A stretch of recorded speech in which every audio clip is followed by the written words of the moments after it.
Hey guys, this is Charlotte, and you're watching Going In Raw. Hey, friendo, Steve here. And Larson. And welcome back to Going In Raw, the only pro wrestling podcast you need to be listening to right here at youtube.com/Steve and Larson. Available wherever podcasts can be found. We also tape our recaps live on Twitch at twitch.tv/Steve and Larson. Earlier today, we had our celebratory Friendo Fest 2. If you're watching us on YouTube, you can see, there you go, cheers.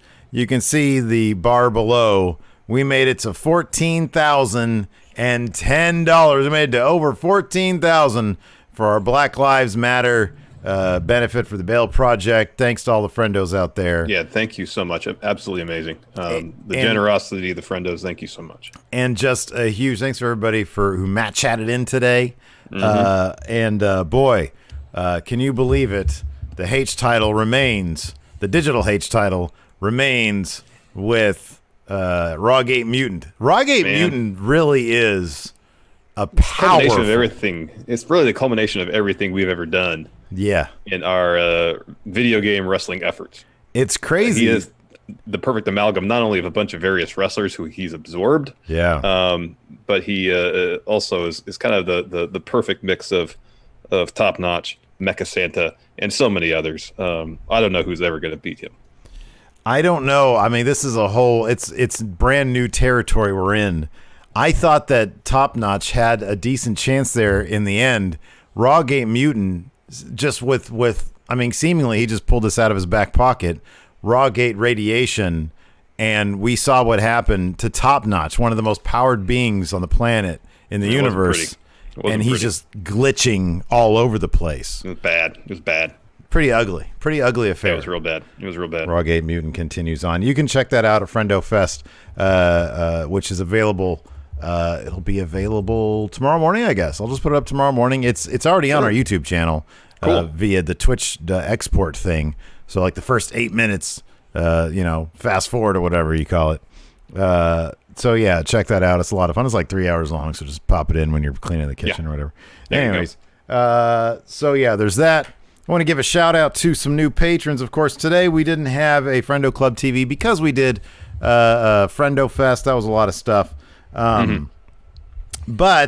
you can get access to Friendo Club TV 3 ways: by becoming a new patron at $5 or more a month, YouTube channel member, it's $5 a month, or by giving us a Twitch sub, which there's a varying degrees of how much that is.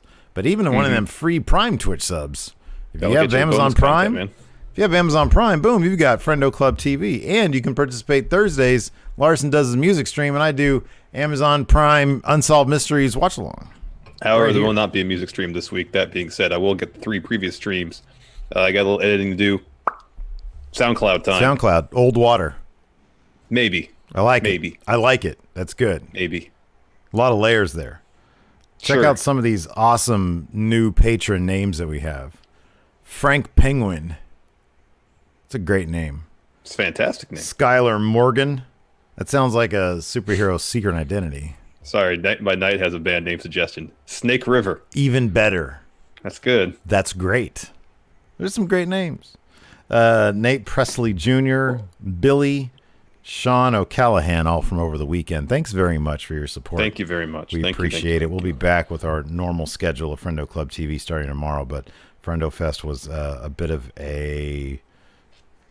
It was weighing heavy on us, man. We wanted to do good. We wanted to do some good, and I think we did some good.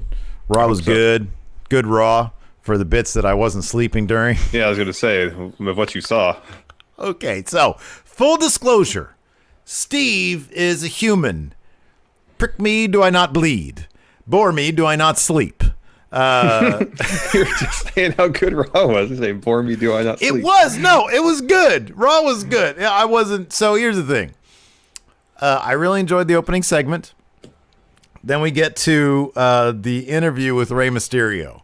He says, like, Seth comes in, he checks Byron Sachs and makes him leave, even though, like, we've seen 4-man booths plenty of Power times. play, man. I know. So he sits down. He says, Ray, I'm happy to see you. Ray says, listen here, you son of a bitch. And then we go to commercial. We go to commercial on listen here, you son of a bitch. Nobody goes to commercial then. Movies don't cut away to another scene when somebody says, listen here, you son of a bitch. Hold on. That's what they call in television parlance a tease. Oh, you see Ray so angry. He's so fired up. He calls Seth an SOB, and you're, there's more. And they pull you away. So you're sitting through that whole commercial break. Man, what else is he going to say? Except for Steve, he falls asleep. You know, confession time for me, too. Oh, no. I at least watched every second of the show, like, super quick. I have a family over. Yeah. So I had to cook dinner. I had other responsibilities. So I watched the entire show, just parts of it. I watched really quickly. Oh, did you do the fast forward button? Yeah, well, kind of. Okay. All right. Like I skipped around some matches. Okay. All right. I mean, I watched the finish. I made sure I got the story beats, major story beats. It was only like 1 or 2 matches. That's it. We're just a fraud. I made a great fraud. Dude, I made a great tri-tip tonight, man. Oh, it was wow. perfect. It was nice and well on the ends. People who want well done meat. The middle, perfect medium. It was tender, juicy, so I woke up, succulent. I woke up halfway through the Peep Show, so I missed like a match. And you missed like 15 minutes. That match was short. Oh, it looked like it from your notes. It was short. And I woke up and Christian and Edge were talking about his mom and sitting around. And I was just like, man, when is this going to end? Like, God, they're still just going on about the greatest wrestling. Hey, there's a spoiler alert for you. The greatest match this week. This of the next 7 days isn't even going to be on Sunday. It's going to be on Friday when AJ Styles takes on Daniel Bryan. And if it's not that, it's going to be Keith Lee versus John Gargano from. Well, actually, that is this Friday. Sorry, yeah, you're right. It is this Friday that Daniel Bryan and it's this AJ Friday. 2 days before Backlash, we're going to get the best match probably of the month. Why didn't they have that match on Backlash? I know. SmackDown. I wonder if it's because they didn't want that, because they're like, okay, listen, the greatest match ever, or whatever they calling it. Because that match is going to be good. That match is going to be good. Yeah. Speaking of really good matches, there were really good matches tonight. The main event was, I thought, fantastic until that end, and it's like, I get it. I understand the end. I understand that they couldn't have a clean finish because it's Charlotte. You can't do that, I guess. Well, also, I think they're setting up for Asuka to have that win over Charlotte. I mean, it's plainly obvious that creative is looking way past this Asuka Nia Jax program at Backlash to Charlotte versus Asuka at SummerSlam, where Asuka finally beats Charlotte. Mm-hmm. I mean, they're really telegraphing all that. Yeah. So if you want to remind people, which they did several times on commentary, that Asuka has never beaten Charlotte, the downside of that is that Asuka's got to take another L at the hands of Charlotte tonight. Granted, interference, so it protects Asuka to an extent. But I mean, if the deal is we get kind of a bogus finish for this match and Asuka has to take an L, for Asuka to get a win on a major platform, a major stage at SummerSlam, potentially at least, I'll take that deal. In general, look, we've seen plenty of wonk finishes. You have two people who need to be protected. You have a wonk finish involving, but it was like 60 seconds left in the show. Nia Jax, who had not been seen the entire time, and in fact, I like halfway during this match, I was like, man, are they going to do this match again at Backlash? Oh wait, no, Asuka has a match. Who is she fighting? Oh, that's right, Nia Jax. I get it. It's just, I think my main thing about wonk finishes is when you have a match that was as good as the main event tonight, I know. Then you just feel robbed. I think that's the idea. Is you have a really good match. They gave a ton of time. It was about a half hour they gave it this match. And you want a clear, decisive winner. You want a satisfying finish. And I think in the company's mind, you have Nia run out there, do a run-in, don't give fans that finish, and I wonder if in their mind that puts heat on Nia. Well, we're savvy enough to know the creative process and how that works, so no, the heat goes on WWE for not giving us a satisfying finish, not on Nia. We know Nia was told, hey, run down there and do that. Yeah. She didn't do that of her own volition. Yeah. There were that's a good point. I don't know, man. I think that you can have a wonk finish. You can have the heat on Nia. You can protect everybody and just do it in a more clever way. You know, escalate things somehow. I don't know. Like, remember the great, I don't even know. I don't remember how the segment started out. The cop car bit from the Mania one at 35. Yeah, the it was all in the ring. They were all arguing with each other and they started brawling. Was it just like a talking segment that turned into brawling? Is that what it was? God dang it! Came out to break them up and they just kept on fighting. Yeah, that was so good. I don't expect the same thing here. It's just it's. Look, I'm fine with wonk finishes. The match was really long. And it was really good. And it's not often that you get a really long, really good match and then with like a wonk finish in the last 60 seconds. You know, I feel like within the last 3 weeks, the same exact thing is happened on Raw or SmackDown. Have we gotten that just recently? Okay, maybe you're right. Yeah, I feel like that's a relatively common occurrence in WWE. On Raw or SmackDown. Pay-per-view is something else entirely. Well, and you know what? In this there case, there was a day many moons ago where a finish like that would have been an acceptable finish on the pay-per-view, in a main event of pay-per-view. Thankfully, by and large, those days are gone. Yeah. Man, I'm telling you, I want to get you that Nitro book. I have that Nitro book. I just need to read it. Oh man, it's so difficult to put down.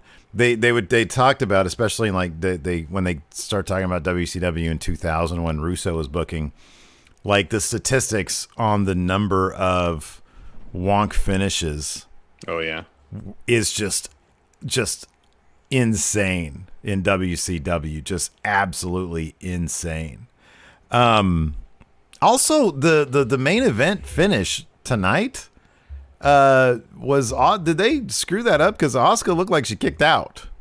Did you notice that? I noticed that too. They do. Someone here in chat mentions they didn't do a replay at all. They didn't. They did a replay of the 2 count, and as he did this. As he went up for a third one, you see Asuka start to kick out, and then they cut the replay. Yeah, because I was keenly watching that part. Which is just trying to do a Hogan Warrior situation where I thought that's what they were gonna do. Warrior beat Hogan, and Hogan kicked at like 3.0000001. But otherwise, man, I love I loved the Kevin Owens stuff. Well, let's just dive into it. We'll just get into it. Yeah, let's get into it. Show kicked off with Asuka. They kind of insinuated that her match against Charlotte was supposed to kick off the show. Once she hits the ring, she's interrupted, or the whole segment's interrupted by Sasha and Bayley. They come down the ring. They tell Asuka that she should be grateful that they are there, for she is in the presence of not only the tag champions, but also the SmackDown Women's Champ. And Asuka yells at them to get out of her ring. And Bayley says, normally, yes, this would be a ring, but since her and Sasha are tag champs, they can go to any brand they want. And then Sasha tells her to back up, shut up. This brings Charlotte out. She tells Sasha and Bayley to get their victory lap in before someone swoops in and take those titles off them. Says, enjoy the spotlight, but make it quick because her and Asuka are going to have a match, and that's what the people want to see. Yep. Next, Ikonics. They come to the ring. Bayley calls Charlotte, says to Charlotte, you're not the sharpest tool in the shed. And they say that they'll be in the match people want to see most at Backlash, and that's the women's tag title triple threat. So the champion, Sasha Bayley versus Ikonics versus Alexa Bliss and Nikki Cross. Asuka then proceeds to yell at them. And then Charlotte lectures Sasha and Bayley, saying, I don't need a title to be relevant, and hey, you're still garbage. Yeah, that was pretty funny. I love it because Asuka was in the background out of focus, and she was laughing at that line. That was good. So they attack Charlotte. The Iconics go after Asuka. And then eventually we get a stare-off between Sasha and Bayley, the Iconics. Charlotte and Asuka lay them out. Guess what we're getting? We're getting a six-man tag match.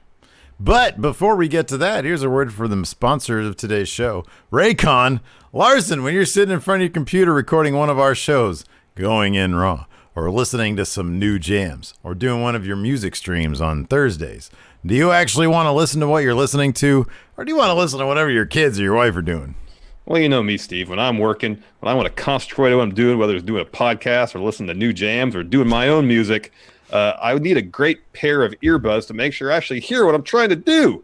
But did I drop hundreds of dollars on a pair? Oh no. I checked out some wireless earbuds from Raycon. Raycon earbuds start at half the price of any other premium wireless earbuds on the market, and they sound just as great as the other top brands you know. Their newest model, the Everyday E25 earbuds, are their best ones yet. With 6 hours of playtime, seamless Bluetooth pairing, more bass, and a compact, comfortable design, it gives you a great noise isolating fit. Unlike some of those other wireless options, Raycon earbuds are stylish and discreet. That means no dangling wires or stems to distract while I'm working out, doing music, listening to music, recording a podcast. You've probably seen celebrities like Snoop Dogg, Cardi B, J.R. Smith, and company co-founder Ray J wearing their Raycons. Now you can pick up a pair and see what the hype is all about. Now's the time to get the latest and greatest from Raycon. Right now, get 15% off your order at buyraycon.com/raw. That's buy, B-U-Y, Raycon, RAYCON.com/raw for 15% off Raycon wireless earbuds. Buyraycon.com/raw. So like you said before, we had a six-woman tag match, Ikonics, Sasha, Bayley, and Charlotte and Asuka all together. This was a fun enough match, although it was weird. When Asuka finally came in, because like part of the story was like Charlotte was not tagging Asuka and she was just sort of dominating everything herself. Once Asuka came in, the match really picked up the pace. I don't know if you noticed that, but like, you know, there was one bit, and it was a Billie Kay Bayley bit, where it looked like they had to edit around maybe something that was sloppy. I don't know. But the chemistry just seemed off. And then as soon as, this is why Asuka's the best. Asuka comes in, the absolute best. That pace picked up. All of a sudden, she was just like, you know, double speed. Man, she's the best. Asuka is the best. Yeah, she is the best. She is the best. So you mentioned the tension between Charlotte and Asuka that played into the finish. So at one point, the Iconics, they take out Sasha and Bayley, so they're just like hanging out ringside, not being involved in the match really. Charlotte tags herself in, and it was kind of like anything you could do, I could do better almost. So Charlotte dumps Billie Kay with a suplex, hits her with the boot. Asuka tags herself in, lays in some kicks on Billie Kay. Charlotte tags herself in, and then they start arguing back and forth. Charlotte hits a boot on Billie, goes up for a moonsault. Asuka tags herself in, puts Billie in the Asuka lock, all while Charlotte's still on the top rope, staring down like in disbelief that Asuka had the gall to do such a thing. So Billie's tapping. Iconics leave. Asuka's celebrating a bit, and then Charlotte jumps off the second rope, lays out Asuka, and then picks up the women's title, holds it up. Like I said, just looking right past the Nia Jax match. Looking right past it. Yeah. I was trying to see if there was anything from WWE about if they're gonna if Charlotte's gonna be added to that match as a triple threat at Backlash. Oh, at Backlash? Yeah. No, I think that's all. They're all setting up for SummerSlam. Yeah. Well, Charlotte was on Takeover, but Charlotte's on everything these days, man. I know. She really is. Anyways, after that, what do you think? This whole thing? I mean, this whole thing with Charlotte. She's sort of like, I don't know if this is a Brock thing or more analogous to a Roman thing with her being everywhere, shrugging off. She is like super overbooked, like really strongly booked. I'll put it that way. Well, she's kind of an amalgam of Brock and Roman, if you will. What is this leading to? What do you think this is like for a distinct purpose that's leading to? Well, Triple H is to be believed, yes. Yeah, right. Yeah. I just don't know what that is. Yeah. I don't know either. Something to think about. Anyways, this is about when you fell asleep, right? Yeah. Yeah. All right. Well, then, yeah. So Ray has an interview. Seth Rollins comes out, replaces Byron at commentary. Ray is asked, hey, when are you going to be cleared? And Ray says, I still don't know. Prognosis looks good, however. Prognosis negative. Thank you for the Seinfeld reference. Sorry. But any further injury or infection to that eye would be bad. Oh, negative. And so he offers Seth a warning. He says, I'm not going to wait till the end of the match to hit you with the 619, Seth. I got one with the Monday Night Messiah's name on it, and I'm going to do it right away. I'm going to kick your ass. Oh, wow. And Seth interrupts. tells Rey he had a chance to walk away gracefully after his greatest moment in WWE after sacrificing himself, but he continues to spread misinformation. Seth says he is peaceful. He gave Rey a chance to walk away a legend. He wants to give him one more chance, so he invites Rey and Dominic to Raw next week. He hopes that Rey and Dominic come in peace so he can show them that his sacrifice was made for the greater good. Rey's like, I'm not going to do that because I'm not even clear. There's no reason you're inviting me because you know I won't be there because I can't. And Seth tries to explain further, and then Aleister Black leaps over the announce table and attacks Seth. One of the friendos posted a still. Was it a White Brownie? I forget who posted a still. Said, hey, I found your thumbnail for tonight. And it was a still pretty good. Of that. And that made me laugh. Who is this? Yeah, White Brownie, Nick. That's funny stuff. Yeah, it looked like he was shot out of a cannon. Yeah, it was pretty crazy. As he comes into frame horizontal, Okay, so while you continue on because of this, Mr. Sinister says something here in the Twitch chat. He says, from the sounds of Raw talk, it looks like Shayna might be going for the 24/7 title. If you can please explain what you mean in specifics in the chat, and we'll get back to that. Oh, here we go. The interview asked Truth what he would do if she was to go after his belt, and he made fun of her. Oh, God. Dude. She went from probably in a non-pandemic, if the pandemic wasn't going on, she probably would have won at WrestleMania. Wow. Goodness gracious. All right, so anyway, you said this match was short? It was very short. There was like a few moves and then finish. So Buddy goes up top. It was a weird finish, too. So Buddy goes up top, and then Aleister hits him with like a step-up knee. Okay. And then covers him for the win. It wasn't even a black mass. That's weird. It was a weird finish. Anyways, Rey's music hits. Seth comes down to the stage. He's got one of Rey's masks on. I guess that's enough to distract Aleister and Humberto. And then Buddy and Austin Theory beat him up. And then it ends with Seth stomping Aleister Black. Damn. Did you notice tonight that the crowd was way more mic'd up?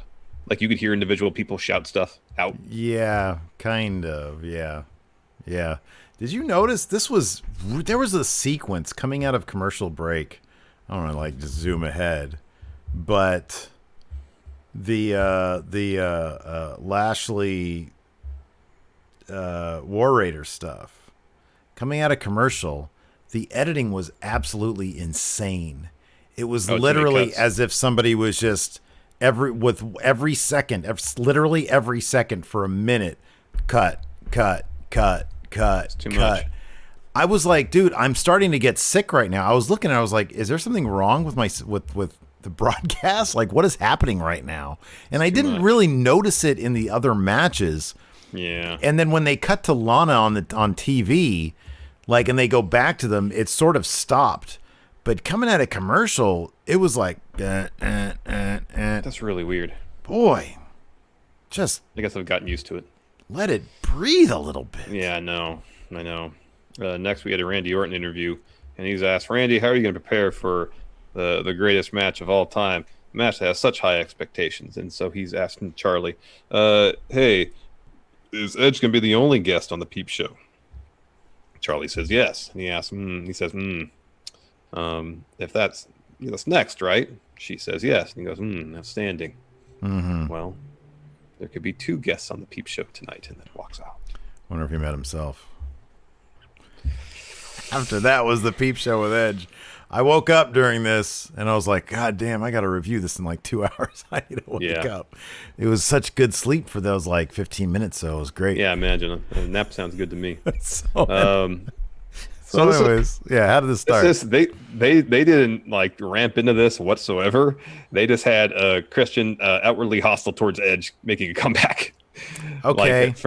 He was like, hey, I was excited for your return, Edge, but now I think you're running on fumes. That happened within the first 2 sentences. And he proceeds to just get on Edge about how he sucks. He shouldn't have come back. You're not the same Edge. Even at your peak, you couldn't have the greatest match ever. He is the internet. You're lying to yourself. He's the internet. I know. You're lying to yourself. And then Edge says, pump the brakes. And he says, well, imagine you're in my situation, haven't wrestled in 9.5 years. And then they put like a regular standard wrestling match in 9.5 years. They put you in a match called the greatest match of all time. It's like being dumped at the base of Everest and told to climb it solo. He says, hey, this is like when we used to have tag matches. And before we went out there, I used to talk to you, Christian, and give you confidence. So you don't get scared out there for tag matches. Yeah, I saw that part. I saw that line right there. And he said, don't be shocked that I have some self-doubt. And Christian's like, I'm just hearing excuses. If you don't think you can keep it with Orton, just go home now. And then he sees, I guess, Edge's demeanor changes. And Christian's like, that's it. That's what I wanted to see, that fire in your eyes. It's like this whole thing was just a means to motivate Edge, essentially. He said, you have the anti-venom. Yeah, he did. He said, you have the anti-venom. And he says, we have confidence in you. So I guess he was just trying to hype him up. Yeah. Like, do that backstage. You're embarrassing your friend publicly. That's pretty much what you're doing. Oh, no, you got to do it that way. You got to look, man, they're not going to have this match in private. They're going to have this match in front of dozens of people. There's certain conversations you got to have in private. You can't like embarrass your best friend in public like that. That's not cool. This is great. Sorry, hold on. To fire him up. And speaking of the crowd, Night by Night here in chat says, the problem with the crowd to me is that they don't react like a wrestling crowd would. They react like you're mostly supportive friends who showed up to your concert but literally couldn't care less about your music. Oh, that's true. Anyway. I wish they wouldn't make them wear T-shirts from WWE Shop. Yeah, I know. Like, everybody's got a wrestler T-shirt on. Yeah. Although, to be really fair, I mean, they could, like, half of them can wear, because that's how, like, a WWE show is, like, half the people have. I know, half of them have the WWE shirts, a quarter have just whatever, and the other quarter have AEW or New Japan shirts. Yeah, they should do that, and then, like, a tenth of them should have replica belts. Yeah. and then there's like an Undertaker cosplayer there. There you go. And a Roman Reigns cosplayer. Who just stands there and does this the whole time, trying to raise the lights. So anyways, Orton said he wanted to insinuate that he was going to be on the Peep Show. Instead, he just shows up on the Tron. Yeah, right, yeah. And begs them to shut up. Says he's going to puke if they keep on talking. Orton says, Edge, you said that the best you're going to do at a greatest match ever is try. I think that's pathetic. He asks what he's going to do and has lived to expectations. He's going to go out there, embarrass Edge, take all his passion and grit. So Edge is just a broken man when he goes back home to his family because of Backlash. The redemption of Edge is over. And Edge just fumes and goes, no, it's not. Slams the mic down. Listen to that comeback. No, it's not. It's not. After that, we had an MVP interview where he's asked about Lashley putting Drew in the full Nelson.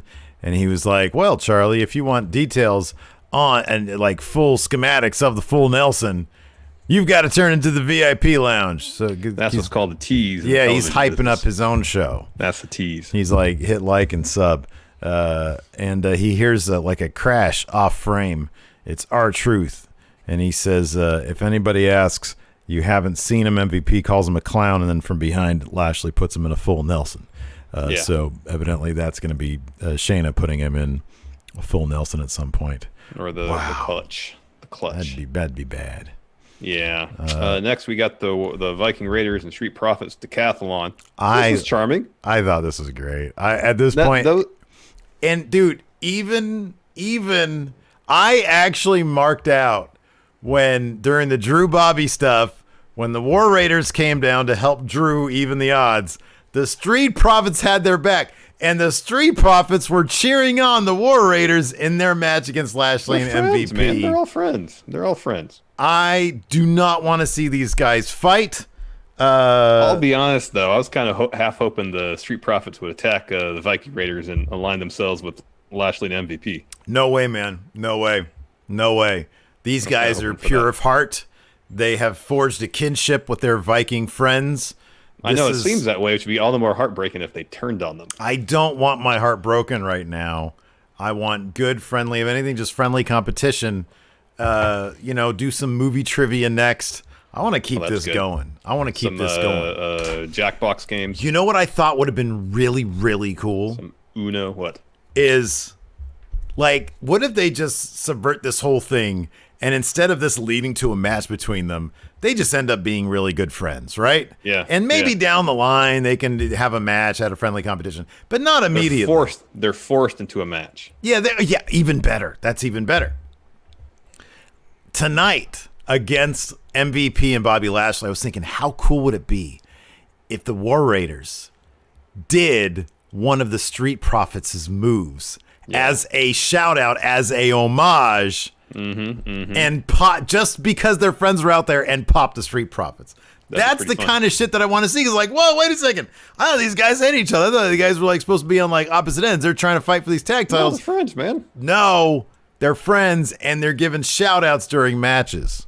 Yeah, that'd be great. Like they start doing the thing like when they would come down to the ring and Nash would be on Nitro and he'd like throw up the 2 Sweet and say, "Hey, HBK." Yeah. That's what I want to see. Except they'd be on the same show. Yeah, but that doesn't matter. Yeah. Anyways, this was fun. None of the segments overstayed their welcome. It was all pretty quick. So the first event was I didn't catch the distance. Some sort of running event.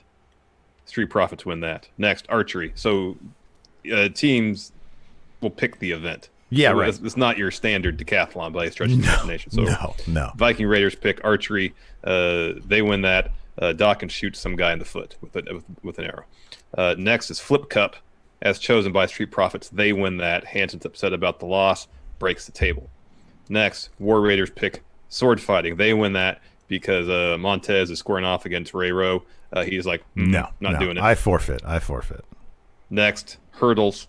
Profits win that. Hansen just runs through the hurdles. He thinks he wins. Nope. Next, stick fighting, which is more like a tug of war thing.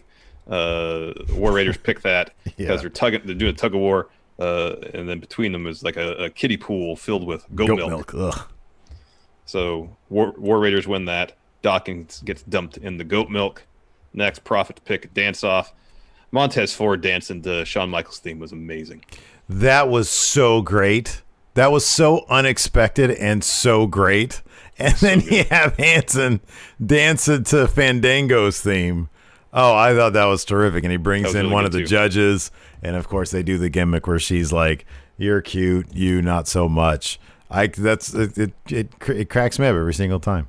It does. So Raiders win that, even though the woman judge awarded the point to the War Raiders. Next, shot put. Dawkins outthrows Hansen. Street Profits win that one. Next, turkey leg eating contest. Raiders win that one. Easily. Final event with the Street Profits up 5-4. The pole vault. Hansen wins that. Tied to 5-5. And then they argue about who's the better team. Yeah. That's such good stuff, man. I'm sorry. Are they going to introduce like 8-man tag belts and they're going to be the first please. team? Please. They would dominate. I would love it. That'd be great.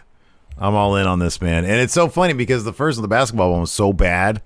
I know. And it has just developed. It's like, oh, wait a second. This is actually pretty good. And at this point, it's like, no, I just want this every week now. Yeah. So somebody here says, who's this Glamorous Jar, says the Street Profits is the first team to hold the Raw Tag Team titles for over 100 days in 5 years. Really? Wow. That's interesting. That is interesting. Next, Apollo Crews comes to the ring. He says he's excited to defend the U.S. title at Backlash against the winner of the triple threat that's happening next on Raw. As soon as he finishes that sentence, Andrade, his music hits. He and Angel Garza enter, come down the ramp. Kevin Owens attacks them on the ramp and just throws them around a bunch in the ringside area before the match begins for reals. Yeah. Yeah. And Steve, I know you love yourself a smooth shave. And though times are tough right now, you know that Harry's is still here to help you look your best while saving you a little cash along the way. Harry's has all the grooming needs, have all your grooming needs covered with top quality blades for as little as $2 each, and they're delivered directly to your doorstep. You got that right, Larson. I've been using Harry's for a while now to keep me looking my best. They always deliver great blades that keep my face smooth. And right now, friendos can get a Harry's trial set delivered to your doorstep by going to harrys.com/GIR. Yeah, that's right. Harry's delivers you quality, durable blades at a fair price. I'm talking just $2 a blade. They do that by cutting out the middleman, manufacturing blades in their German blade factory that's been crafting precision blades for a century. Oh my gosh, that's like 100 years. That is 100 years. And best of all, blade refills are delivered directly to your door and on your schedule with or without a subscription. That's the best. And right now, Going In Raw listeners can redeem their Harry's trial set at harrys.com/GIR. That's HARRYS.com/GIR. Man, you'll get a weighted ergonomic handle for a firm grip, 5-blade razor with a lubricating strip and trimmer blade, rich lathering shave gel with aloe to keep your skin hydrated, and a travel blade cover to keep your razor dry and easy to grab on the go. Go to harrys.com/GIR to start shaving better today. After that, we had what?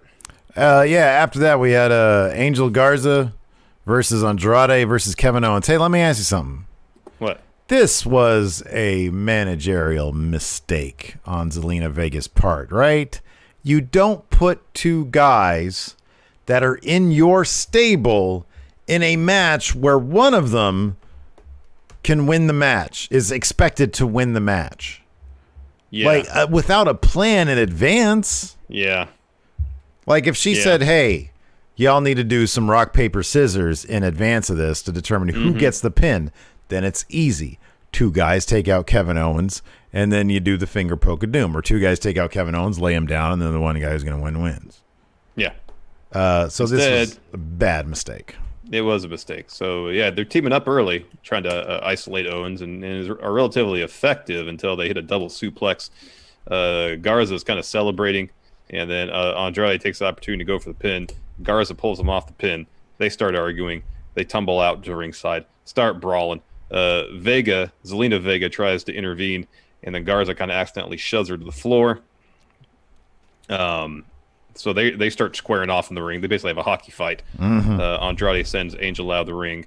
KO Owens takes him out with a tope. He tries for a stunner on Garza. Garza drop kicks Owens in the knee, locks in a knee lock. Owens gets to the rope. They're really telling the story over several weeks that Owens has a bad leg. Garza goes for a wing clipper. Owens escapes that. Hits drop kicks. Andrade kicks KO off Garza, and Andrade covers Garza for the win. It's a drop kick. What the heck is that? I don't remember that. Whatever. Sometimes I take notes and I don't know what that means. Owens escapes, wing clipper, hits a drop. I think he hit a stunner. Yeah, he hit a stunner. Stunner, yeah. I don't know why I wrote hit drop a stunner. Kick. That makes more sense. I remember that part. Drop kick. Who is he, Jack Gallagher? No one's winning a match with a drop kick.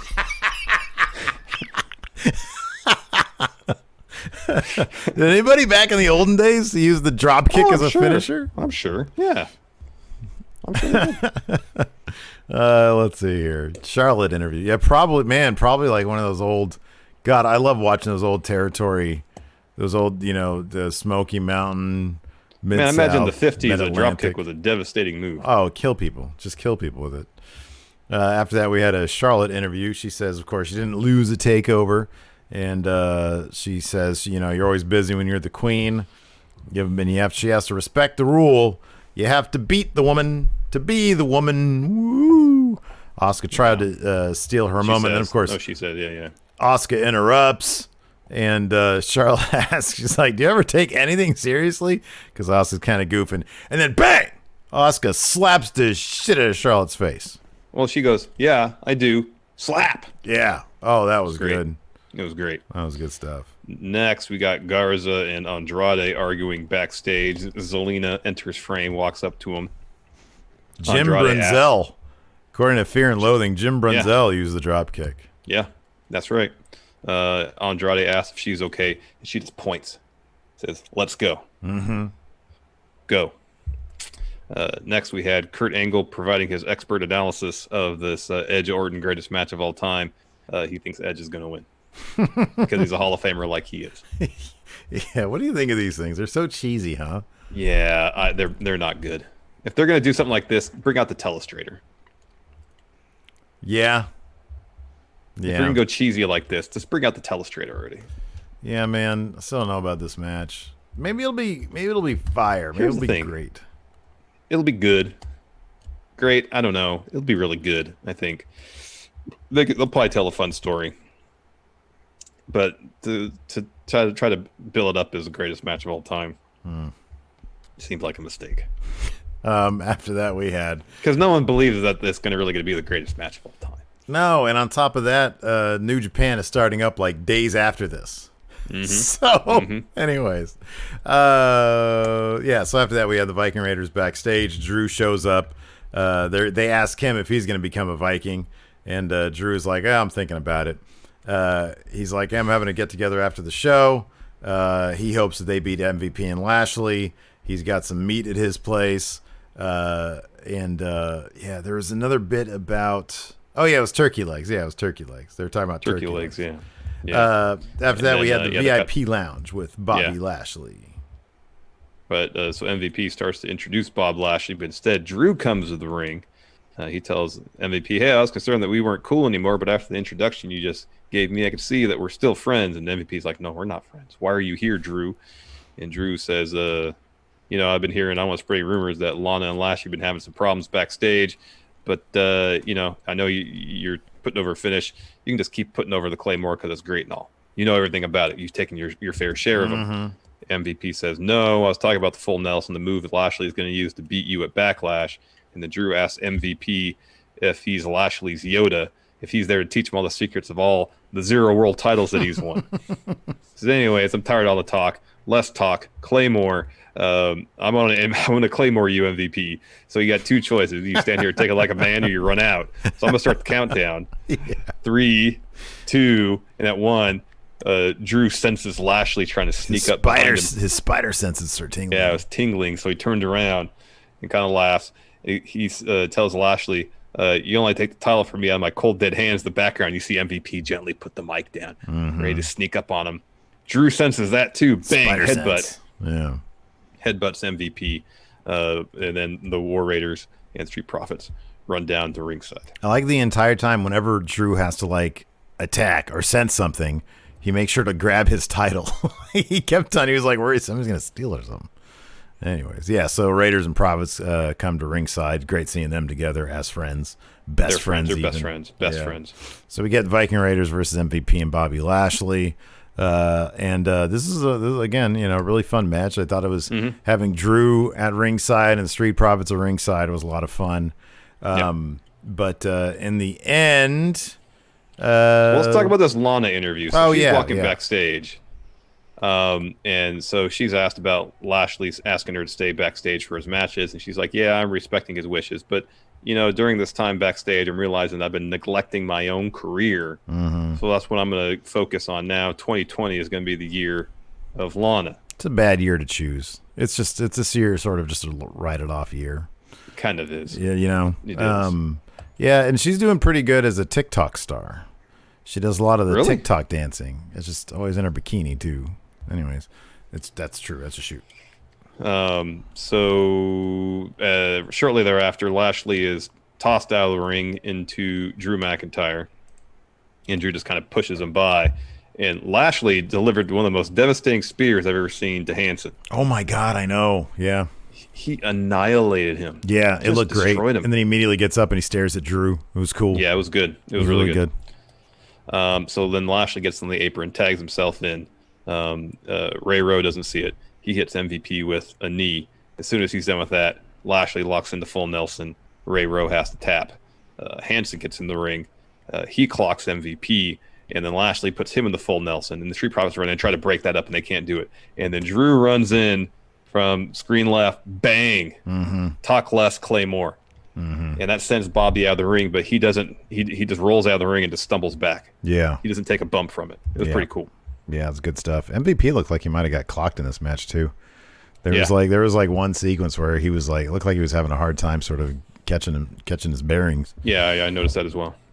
After that, we had our main event: Asuka versus Charlotte. Sasha and Bayley joined on commentary for a little bit, anyways. Ikonics were in the crowd watching until partway during the match, they start mixing it up.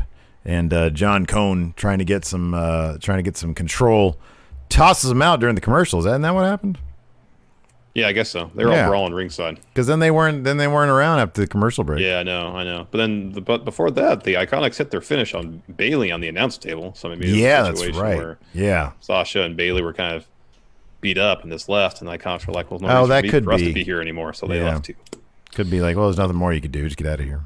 Yeah, pretty much. So after that, Charlotte boots Asuka off the apron, hits a moonsault off the barricade, puts Asuka back in the ring, and then, slams her leg into the ring post a couple times. Asuka, on the last one of those, reverses it, pulls Charlotte into ring post. She goes for hip attack, misses. Charlotte hits her with a huge boot, gets 2. The finish, though, as we kind of talked about earlier, so Asuka hits Charlotte with a head kick. Nia runs down, gets on the apron. Asuka hip attacks her off the apron. She turns around. Not as she doesn't do that. She hits the hip attack, and so she's kind of like on the ropes a little bit, and pounding off. Bang! Right into a boot. Oh yeah. Charlotte gets the win. Yeah. And then afterwards, while she's celebrating, Nia hits the ring, hits the Samoan drop on Asuka. Yeah. So this is really one of those Raws that I think the crowd would have been super into this Raw. I really do. There was a lot of stuff that just seemed like, I don't know, it was just suited for a crowd. That sounds weird, but there's just a lot of really good frenzied action. There's some good matches. I think the crowd. And an interview I assume was good, but I fell asleep. Anyways, you want to answer some questions? Yeah, let's answer some questions. All right, Gareth Nicholas. I never would have guessed when Edge and MVP made the returns at Royal Rumble that it would be MVP, not Edge, with the killer return run. Edge has been really good on the mic, but MVP has just been. I never would have expected this. Me neither. MVP has been one of the unexpected heroes of the empty arena era for sure. I agree 100%. I think I look forward to seeing him every week. Same. Where are you on the Twitch? Are you on the Twitch? Yeah, I'm on the Twitch. Rand Wildman. What happened to the brand swap deal they made a big deal about a week ago? Yeah, there was no brand for brand invitational. There hasn't been in a while. Hey, don't jinx it.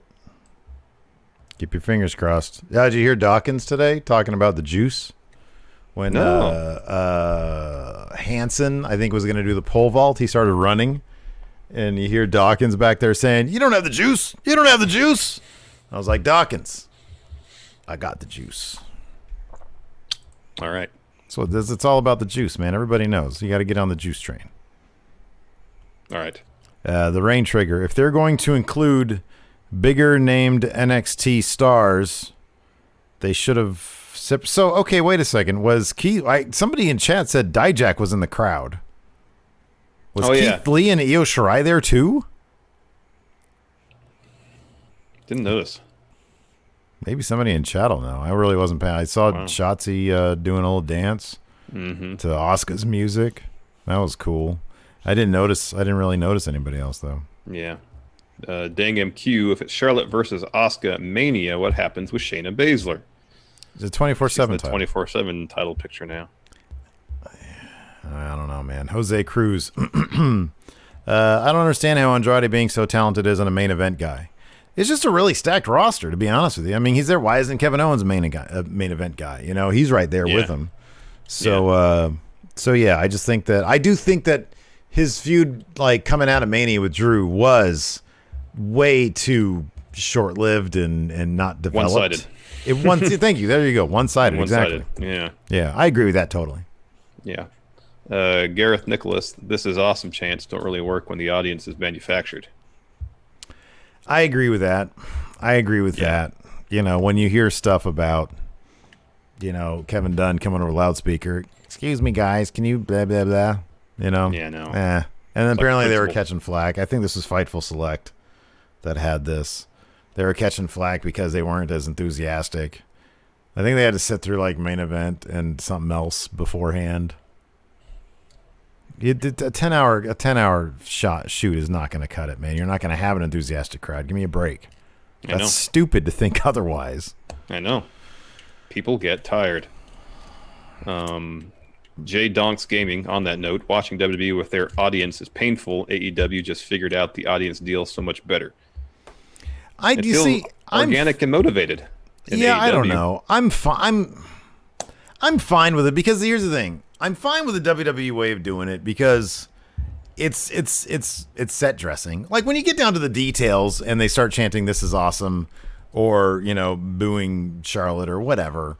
Yeah, is that kind of cheesy? Sure, but I don't know. It's set dressing. The bottom line is AEW doesn't have a real crowd, and WWE doesn't have a real crowd. It sucks without a crowd. Yeah. It sucks without a crowd. Although AEW just has a bunch of people that are kind of up in the stands that we don't know who they are that aren't wrestlers. So they kind of do have a crowd. They do. Okay, so they have a crowd. They have, that's technically a crowd of people there. Yeah, I don't know who those people are. They're not wrestlers. It's not, it's not the same. I'm looking for, man, I will stay up till 3 o'clock in the morning and watch these New Japan shows. Yeah. Maybe. Or I'll definitely watch them next morning. I'm looking forward to seeing people in a crowd again. I really am. Yeah. Well, you got to wait till July to get that. That's fine. All right. Rand Wildman, they Christian. have my permission for that. All right. Christian, not the best at pep talks, lol. Yeah, this pep talk wasn't doing it for me. It's the Peep Show, not the Pep Show, man. So. Glorious Broken Soundwave. Do you think Pete Dunne should be moved up to Maine? Yeah, in 2018. Should have happened a long time ago. Yeah, should have. Fear and Loathing, I was waiting for Orton to burn down Edge's old house.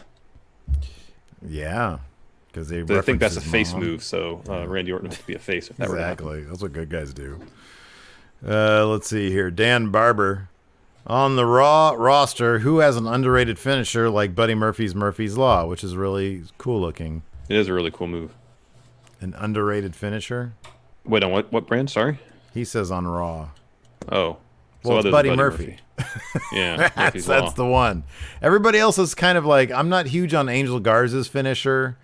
I'm not really huge on the stunner for Kevin Owens. I think if anybody has it, it's him, and that's fine. I just really liked his pop-up powerbomb back in the day when he used to use that. I mean, really, they need to let him do the package pile driver. That's really... Yeah, no, I agree with that, too. Yeah, that's awesome. Fear and Loathing says, plot twist, Drew joins the Viking Raiders and upsets the Street Profits.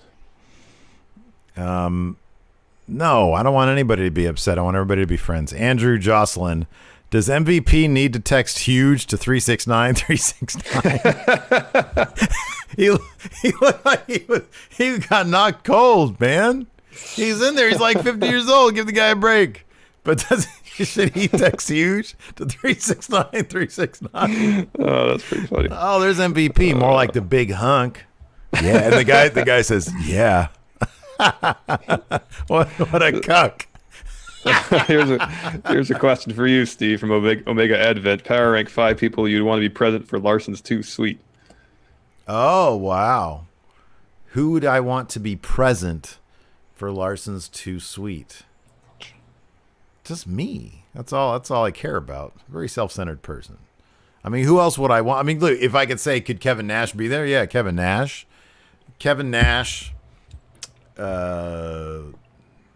Maybe not Scott Hall. His last Twitter exchange, Scott Hall seemed to be having some personal issues, so I'm going to say he needs to keep on working on himself. Diamond Dallas Page, I want him to be there.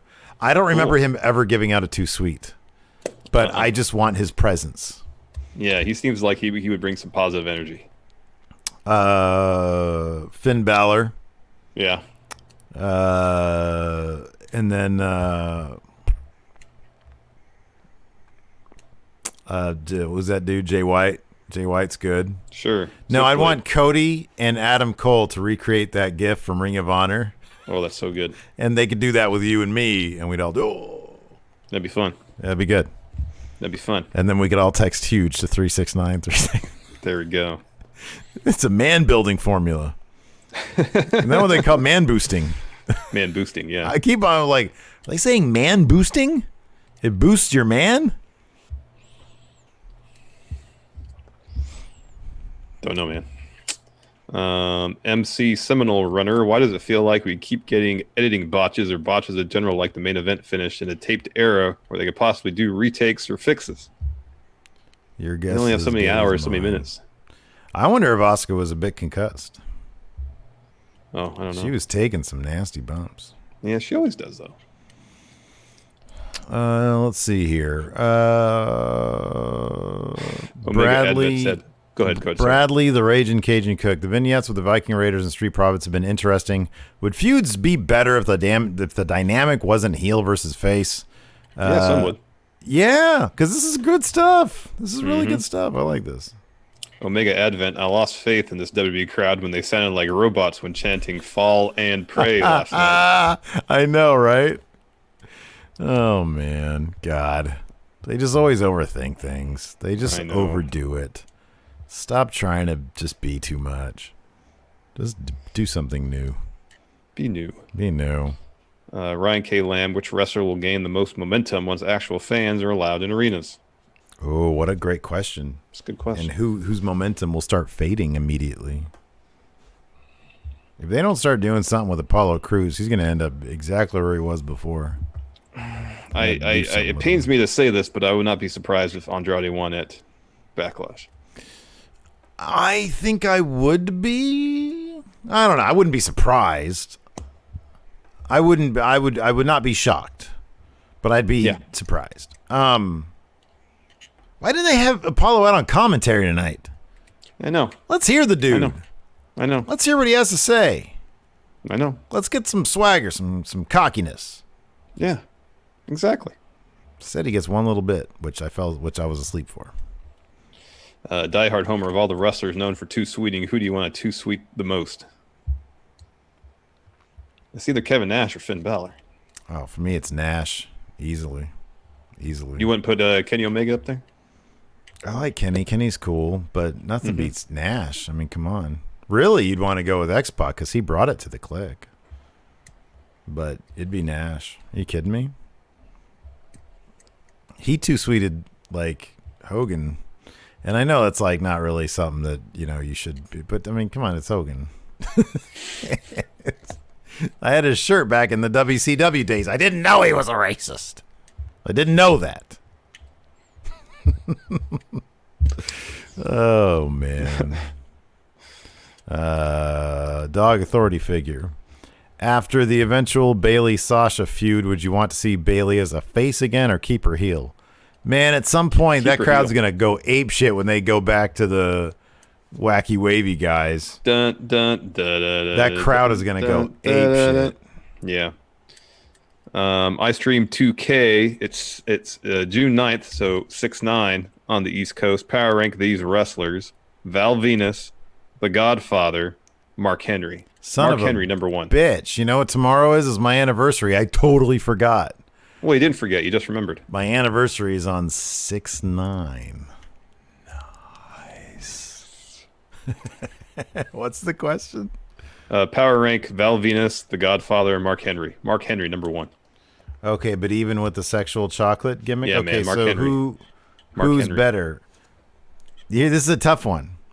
Because you got a sex trafficker, but Charles Wright seems like a really cool guy.